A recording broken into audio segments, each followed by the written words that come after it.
Hi everybody, this is Alchemist 2 and I'm back again with another movie review. My dad and I saw Tron Legacy in the cinema tonight, and personally I thought it was spectacular. Um, it's not so good as the original, but it does add another layer of complexity to the original. But if you haven't seen the original, then this one probably won't make any sense. And also, if you don't like modern retellings of or additions to uh, original films, and you probably wouldn't care for the film that much. But granted, on its own, Tron Legacy I think is absolutely fantastic. However, it did suffer from shoddy writing, and the writing was worse than the TV show Chuck. Yeah, it was cringeworthy dialogue. But beyond that, there were some moments I thought that were rather deep, profound, and philosophical, especially with all the religious text and influence. And there were mentions to Zen Buddhism, and there was one scene that had I think it was either 8-pointed star on the fireplace or 6-pointed star. And I was wondering if anybody knew anything about that, if they could tell me the symbolicism, because I used to know. I used to actually have one of those made out of faux moonstone, and I know it's a spiritual object, but I'm not quite sure what it's meant for. I just wish I knew. It's driving me crazy.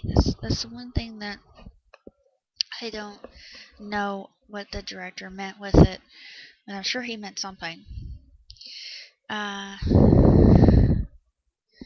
Now, this particular story takes place in the future, and we don't really know what's happened to Flynn, the creator of the grid.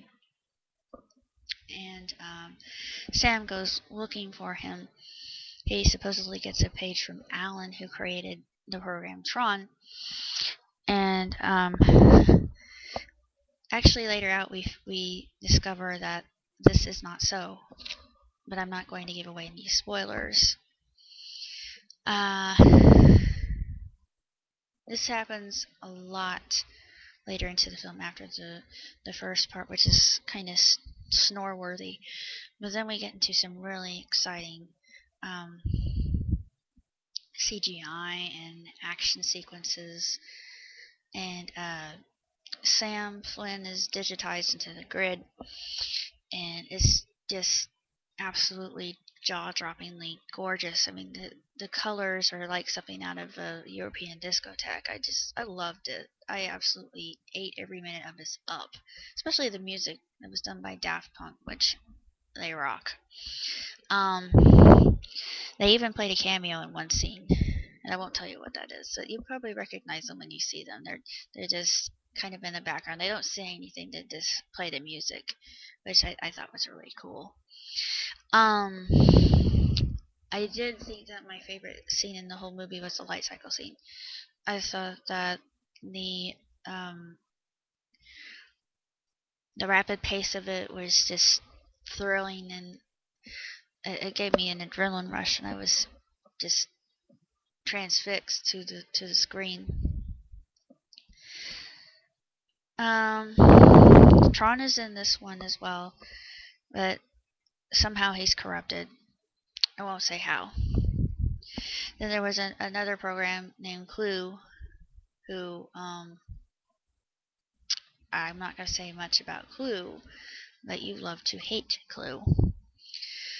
Uh, then there's a rather intriguing program named Quorra, whom I just fell in love with. I just adore Quorra.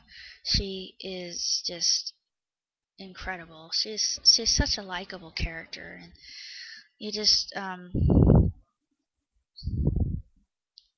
love her for her childlike qualities and her innocence and her curiosity and her love of knowledge, and the fact that she's so selfless, and she's a terrific character. I just I'm enamored of Quorra. I really should say that. It makes me sound like I'm gay. I'm not. But despite that, overall, I'd give this film 3.5 stars. It's not exactly a perfect film. Not like the first. The first one, as far as I'm concerned, is the superior. Even though it's far older and is outdated and obsolete by standards of CGI and music, but nevertheless, I really enjoyed this film. I loved it. I couldn't get enough of it. I probably have to watch it again for all the symbolicism and religious inclusion. And there was a lot to take in. I really felt that it was deep on many levels. And the whole message of the film was that of Isaac Asimov. And that was never to trust technology to the point that technology takes control of you.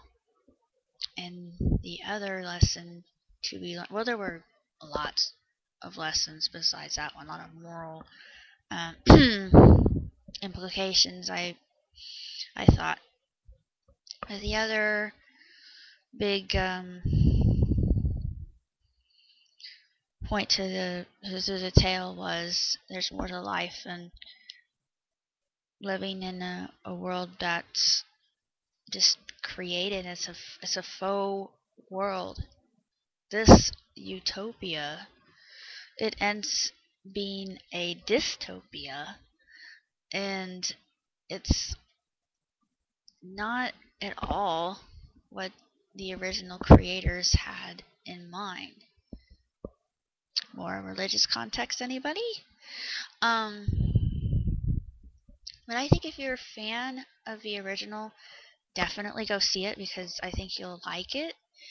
Um, if you're not, I think you'll still enjoy it, but you'll probably be lost at some of the things that are occurring if you haven't seen the first one. Um, I give it 2 thumbs way up, and of course, as I said, 3.5 stars because it's not perfect, but it's pretty darn close.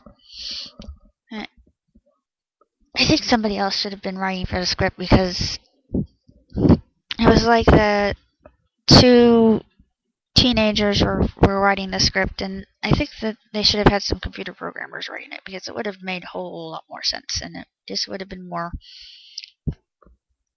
logical. But beyond that, that's my only kvetch. So beyond that, it's really a um, enjoyable film, and everybody can get something out of it. I think, because there's lots to be learned from it. Definitely go check it out.